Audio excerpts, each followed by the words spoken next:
I haven't really got my head around this campaign very fully. Can you just sort of give me an idea of what it's all about? Well, Final Demand is a campaign that's positive about renewables. It thinks we can have world-leading renewables in this country, but we realise that in order to get there, we have to show people why we're not at that stage yet. So what we're doing at the moment is telling people that the real problem is the big six energy companies. They're the ones stopping us investing in renewables.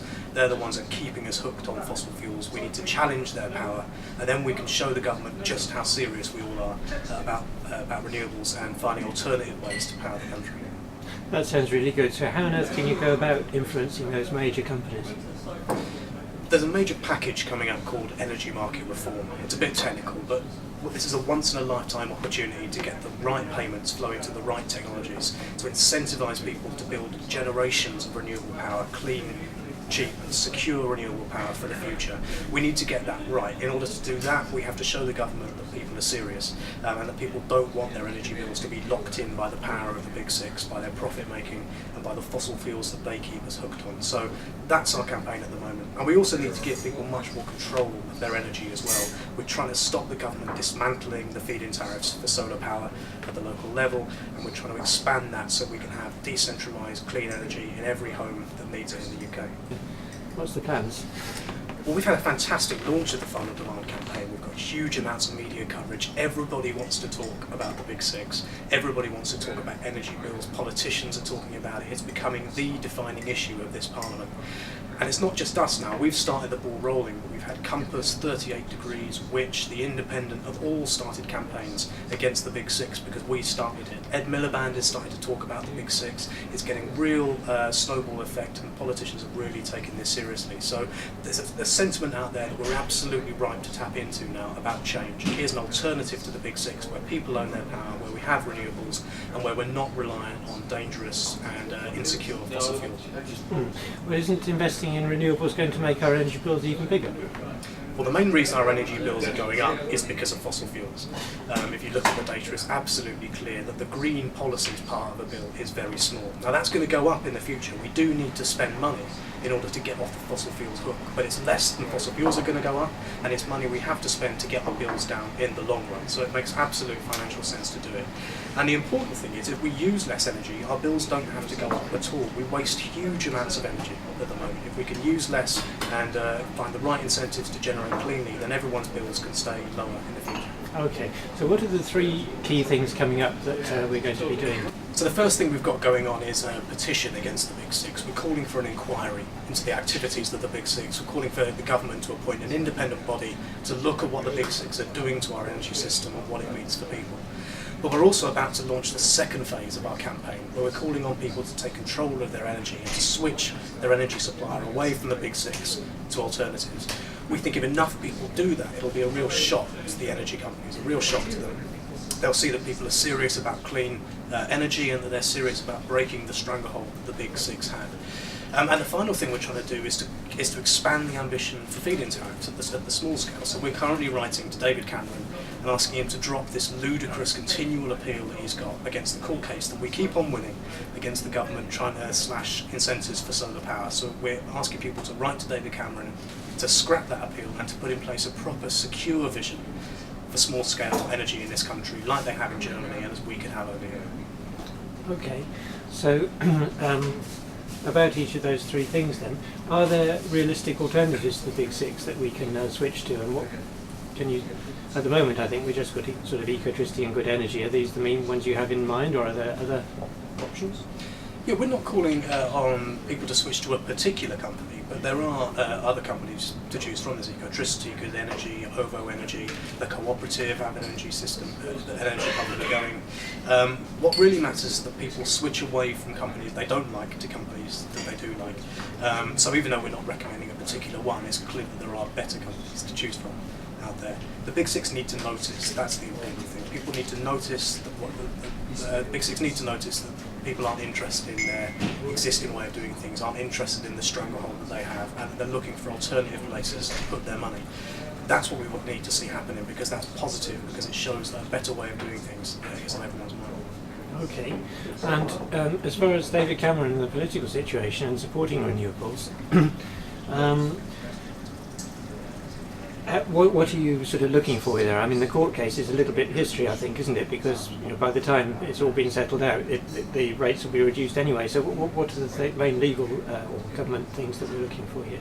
We're looking for government to do two things, I guess. The first is at the big scale. We want them to commit that renewables are at the absolute heart of their energy vision. The Committee on Climate Change has told the government that it should be looking to basically decarbonise the entire electricity system by 2030, almost 1/6 less carbon intensive than it is now. The government won't sign up to that, but we want them to, because if you do sign up to that, then everything that flows from that is what we want to see. You get a clean energy system, you get the right incentives. So the first thing the government should do is to signal to investors and to the public that they are absolutely serious about getting carbon out of our energy system. It's the first thing they need to do.